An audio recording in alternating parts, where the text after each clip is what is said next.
Hi guys, and welcome to my new video. Today I'm gonna talk about the grenade focused demon hunter, and this demon hunter build we are playing with the Unhallowed set, and actually we are going through all the skills we need, all the equipment we need, and also the gems we use. And I also will explain what stats you need, and then I will show you an example of it.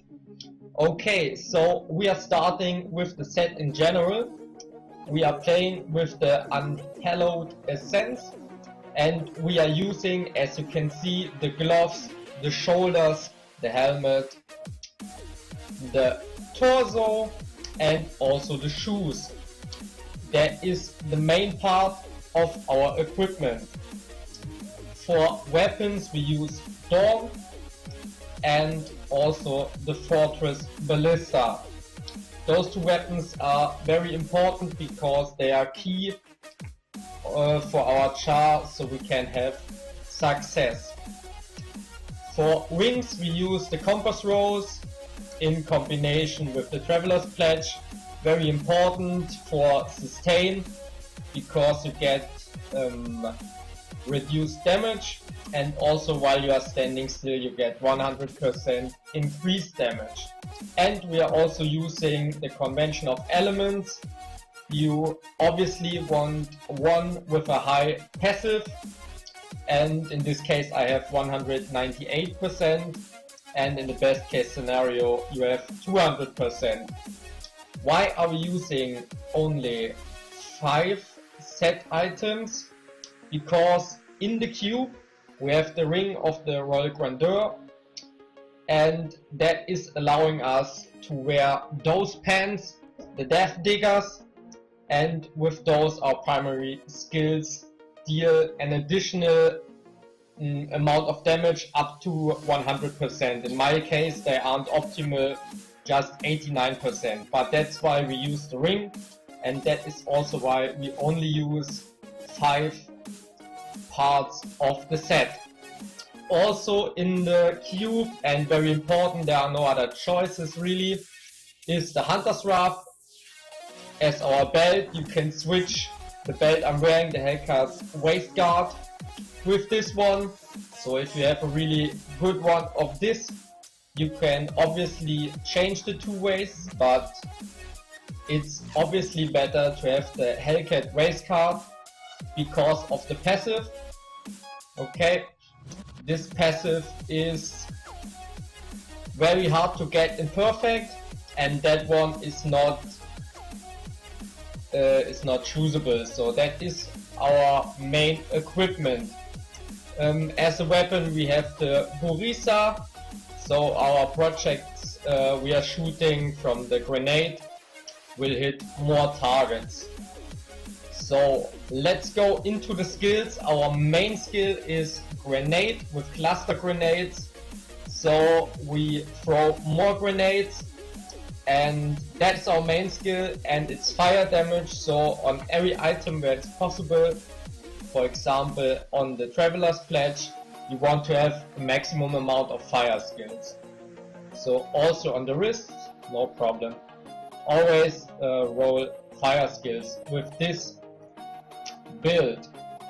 Then on the right mouse you have Fan of Knives with bladed armor. It's just to get an additional amount of armor. As you can see, we gain 40% additional armor for 6 seconds if we press this ability. The next ability is Compagnon with Boar Compagnon, and that is very important because you want to have the active skill, so your boar charges to you and taunts all enemies within 20 yards for 5 seconds. So when you're in a complicated situation, you can call for your companion and he will eventually save you. Then for maximum mobility in the rift we have Vault with Tumble. It's just, as I said, for maximum mobility you tumble around the rift. You will see it in the gameplay later in the video. So preparation is to get the discipline back. In this build, when you remember the set bonus, our last set bonus is your generators, multi-shot and Venigans deal 40% increased damage for every point of discipline. So what you want to have is as a passive on your torso maximum discipline, and that is also what you want to have on both of your weapons. You see it, I have 10 maximum discipline on this weapon and the same again on this weapon. So you're in the best case scenario you have 12 to maximum discipline on both weapons to deal the maximum amount of damage. Exactly. And back to the skills, because Vault with Tumble costs discipline, you can get that back, instantly get back with the preparation. That is why we play the preparation skill. And our fourth, or let's say our sixth and last skill is Venigans with Dark Heart. It's a big damage increase, something we always want to press when we have it. And in the best case scenario, when the passive of your Dawn is very good, as you can see, it can go up from 50% to 65%. You can constantly press Venigans without a downtime. And for that, we are going into the stats. You need a cooldown reduction of 37%. Okay, that is what you need. And that is possible through to 10% cooldown reduction on your first weapon, also on your second weapon, as you can see. And you also need it on the... Wait, where is it? Actually, it's only on both weapons. Okay. So it's only on both weapons, and through to Paragon points you will get to, as you can see, round about 37%, which is needed to keep Venigans constantly up. As your passives, you need a Grenadier, you need Call of the Weak to increase your damage, you need Numbling Traps so your grenades do more damage, and you need Awareness if you are in a problematic situation where you can't dodge with your other skills. You have, as we can say, one life more. When you die, you can go on and get back up. Let's go to the main stats. Most important is the cooldown reduction, the 37%. Then we nearly need on every item where we can get it, the area damage. For example, on the gloves I have 20%, on the shoulders you wanna roll it, and everywhere else where it's possible. Okay, also possible on the weapons. I don't have optimal weapons where I have increased attack speed. It would be optimal if there would be also the area damage. Okay, and obviously, like always in Diablo, you want to have a maximum amount of critical hit chance and a maximum amount of critical hit damage. For the gems, the normal gems, so in the weapon they are clear, you always play the increased critical hit damage gems, and in your pants and in your torso, in higher rifts you should take the resistance to all elements, and in lower rifts you can easily go with the damage gems. Also the gem in the head, there's not a choice, you have to take the reduced cooldown. Okay, let's go to the special gems. We are playing the Simplicity for the increased damage of our primary skills, because we want to buff up our grenade damage that we are doing. We playing Bane of the Trapped, obviously, because we have enemies under control effect, so we do 42% more if we have the gem on 91 like I do, and we want to play the Bane of the Stricken to do more damage against elite groups. That is most likely what you have to know. What is also important is the equipment of our helper, and the most important part here is the Oculus Ring. You want an Oculus Ring with cooldown reduction and also with a good passive up to 85%, that when your helper, the Templar, produces a yellow circle, you can stand in it and do up to 85% more damage. Also very helpful is the S of Johan, because he will pull enemies together, and that is very helpful because the grenades will explode on one spot. But let's not talk too much about it. I think most things are clear, and how to play it you will see it in the Rift. We are not going too high because I just want to show you what you have to do. Okay, so we instantly press Renegades, and then we always try to get on safe spots, and then we just throw the grenades on the creeps, and in best case we try to dodge like nearly everything that comes that flies to us. So you obviously you are not very tanky, you often have to humble and dodge the skills. Also try to keep up Renegades, and when you are in a dangerous spot, press your War Companion, he will save you and taunt most of the minions. Okay, that's not even a good Rift, and you see you can clear trash mobs very easy, but also clear groups in a decent amount of time, so it's not specified what you really focus on if you go for trash mobs or groups. You can easily go for both.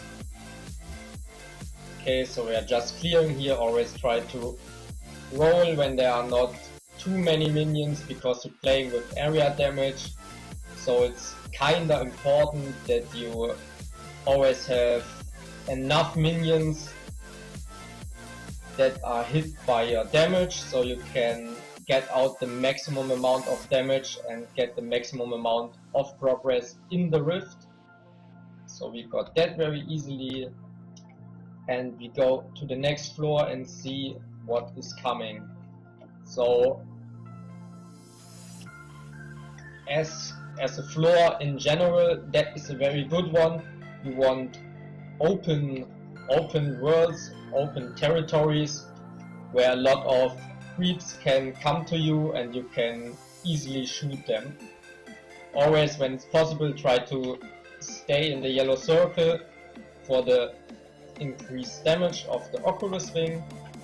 And yeah, press your bombs, press your Renegades, dodge skill shots from the creeps, and try to use your convention of elements when fire damage is showing up.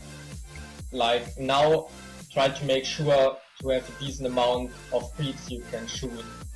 Has not worked in this case, but when you go to higher rifts, that is something that is very important, a very important thing to do. Okay, now we have fire skills, and we have a yellow one. I have to concentrate a little bit, try to dodge a lot, and still standing in the yellow circle if it's possible, but it's not in this situation.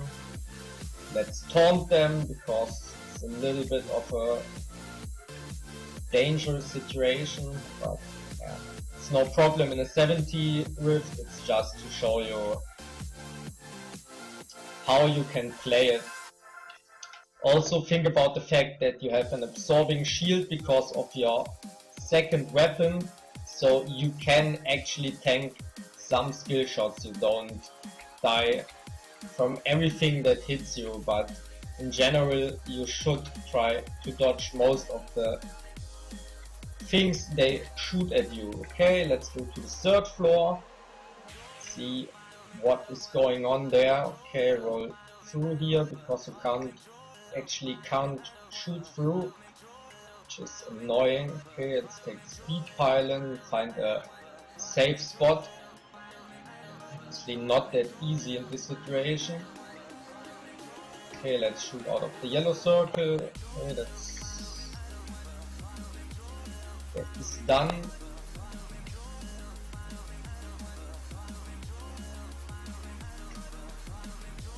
Let's shoot the last blue guy. Come on bro, just die. Oh, it wasn't the last one. Okay. Unlucky. And in this situation you can see I can tank something here, that's not a problem. Because of the passive of your second weapon. At this group as well, you can easily focus on groups. You do enough damage with that build to just clear easily the groups in 70, 80s and also on higher rifts. But in higher rifts it will take a little bit longer than in this case. Okay, now we got a power pylon. It's also very helpful pylon.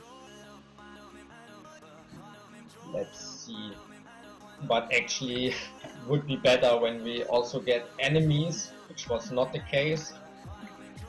But we will probably find some in the next area. Stand in the yellow circle of the Oculus ring. It's perfect. Okay, yes, it's good.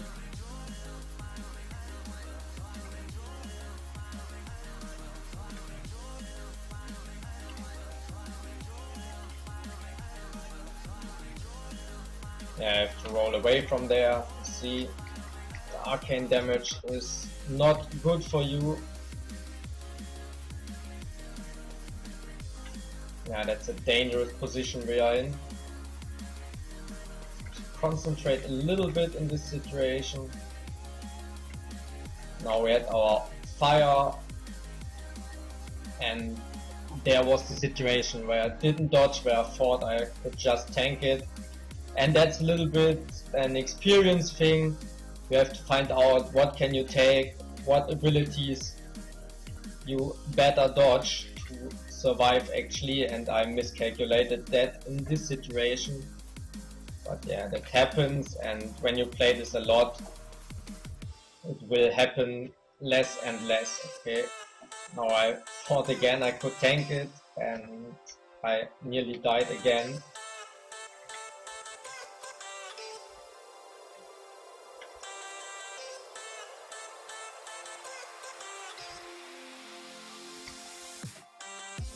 Okay, when I kill the blue guys, I think I should get to the rift boss.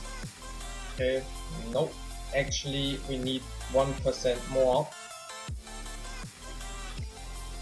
Let's do this very quick and then let's kill the rift boss, and that is most likely how to play this character. Also, you can dodge with your tumble when he tries to hit you. Like now, you just dodge and then you start shooting again, try to go in the circle. He hits you, you dodge, okay, dodged again. Just always tumble when he attacks and you are safe. And then you can just shoot him from range. And then you can easily clear a 70 rift, and when your equipment gets better, mine is also in this situation to that time of the season not the best, and when it gets better you can go up and up and up with the rifts. So that's it for the explanation of that version of the Demon Hunter. Thanks for watching. I hope you enjoyed it, and I hope there was some information that may help you. Thanks for watching. Don't forget to subscribe. I'm out. See ya.